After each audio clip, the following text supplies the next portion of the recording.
So this is a conflict style decision tree. And if you're not familiar with conflict styles, the tool by Thomas Kilmann, definitely go check out that model and learn a little bit about the 5 different conflict styles and think about when you're in conflict, where do you tend to gravitate towards? This decision tree is designed assuming you already know a little bit about this model. Maybe you even have taken the Thomas Kilmann instrument before and you know your style. And the whole purpose of knowing your conflict styles is to be able to shift and use a different style depending on your situation. Now, this decision tree I actually created in grad school to help me when I was trying to navigate conflict styles. And so this is sort of like training wheels or the bumper rail at the bowling alley. It's not meant to say always do this, but to give you an idea of how you might pivot situationally based on what happens and what comes up for you on a day-to-day environment. So the first question that I might ask is this an urgent issue? Is what's happening right now critical? And if yes, then you may use the competing style or sometimes called directing.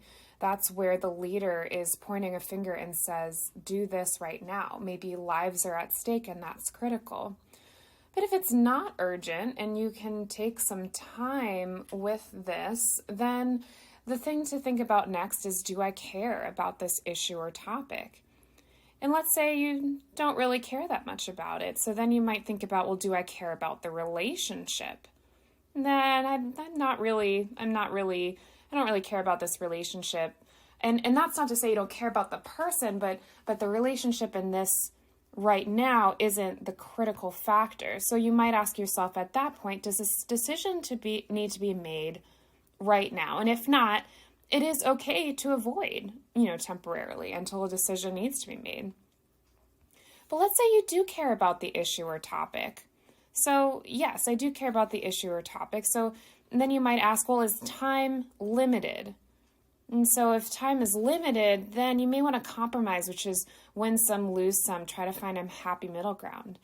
But if time or resources is not limited and you have the advantage of time, then you might consider if you actually do care about the relationship and then continue from there. So if you care about the relationship, yes, you do. Is it important for you to be liked or accepted? So what this means is, am I just trying to get someone to like me? And sometimes that is a strategy. So if yes, you might accommodate or harmonize to the other person's needs. But if it's not as important for you to be liked, then you can just voice your opinion and try to find a win-win, a yes-and solution, or what would be typical of a collaborating style. And so that's how you can use a decision tree like this to think about how to take on a different conflict style depending on the situation. Now, I think that it would be a good idea for you to make your own map or your own decision model or simplify this for yourself in your own way.